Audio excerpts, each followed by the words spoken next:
So here I have a frequency chart for my categorical data of hair color. And over here I have relative frequency in a pie chart. We just push a button and the computer does that. How does it do that? We're going to take a look at that right now. So let's get a cleaner page here. And again, we highlight our data. We say, I want a chart. Computer guesses at a chart and says, hey, there's 47.8% brown in there. How did it figure that out? So we're going to do that. So I'm going to make a frequency table here. And to do that, I need to know what the individual hair colors are, the unique ones. So hair colors, and then I want to get the frequency of each hair color. Frequency. There we go. So to do that, to find each unique color, there's a function called unique.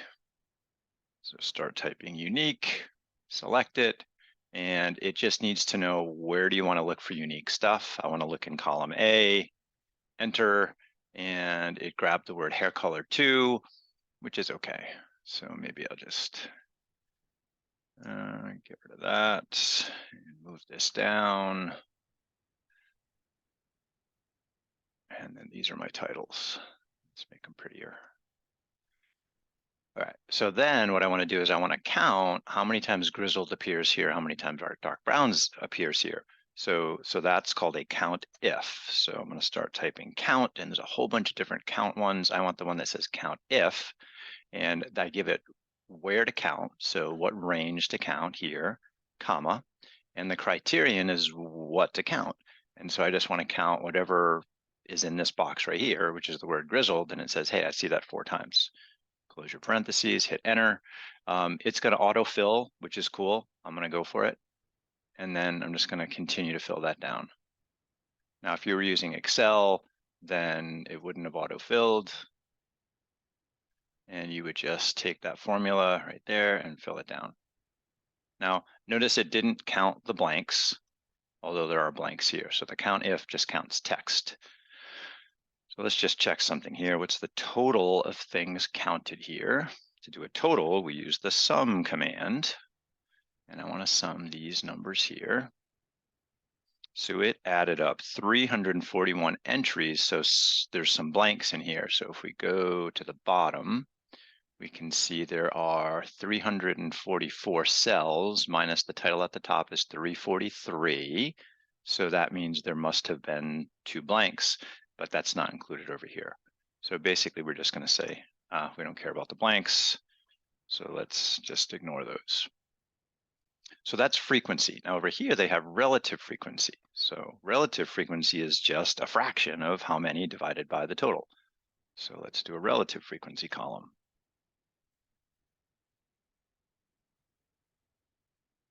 And maybe I should spell it correctly.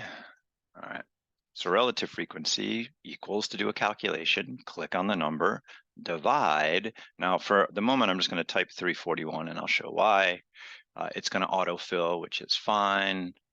And then I'll just drag that down some more. And I should get 100% there.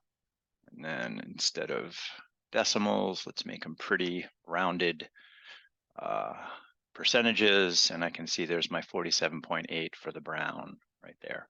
So that's how these numbers were calculated. It, in the background, did a unique and found all the unique words here. And then for each of those, it did a count if to get the frequencies, and then it did frequency of each divided by the total to come up with that. All right, now what if, we did decide to count blanks, then that's going to change this number right here, and then I would have to change it here and here because I manually typed the 341. So really what I wanted to do there was actually use this number. Now the problem is when I fill that down, it's going to change the D3 to a D4 and then a D5. That's cool for the numerator, but the denominator should always be in D13. So to tell it not to mess with D13, I'm going to put a $sign in front of the 13. Why just the 13? Because when I fill things down, it wants to change the row number. If I fill things left and right, it's going to want to change the column letter, but I'm not going left and right, so I'm not worried about the column. All right, so if I put the $sign in front of the 13, and let's just delete all this stuff here. So again, D3 divided by D $13. When I fill that down, the D3 should change, but the D13 should not. So autofill button, click fill down, get rid of that extra one there. And I can see when I pick on one of these like brown, it changed the D3 to a D6 because I filled it down 3 spots, but it left the 13 alone because it saw the $ and said do not touch, which is kind of cool. So that is a frequency table and a relative frequency table from a categorical variable, and that's how these charts are made in the background. Hope you found this useful. Oh, one more thing. The order here is the order they appeared, right? Grizzled appeared first, then dark brown, then blonde, then brown, and then all of a sudden there was a blank and then a red, so that's this order. If you wanted them in a different order or to get rid of that blank right there, then what we would do is sort this column. We want the word hair color at the top, so then to sort and leave hair color at the top, we do sort range advanced, has a header row that will fix hair color at the top, and then we can sort ascending or descending. So I'm going to sort ascending, and now they're in alphabetical order. And again, it threw the blanks in at the bottom, and we're just going to pull that out. Oh, and we have a slight error right there because of the way this was filled down. Notice the blank is still there in the wrong spot. So we're just going to recopy those down, and I should have all the right numbers again. And they're ordered alphabetically. Cool. Notice the chart changed a little bit too, the order of those things based on the order I found them there. All right, beautiful. Good job.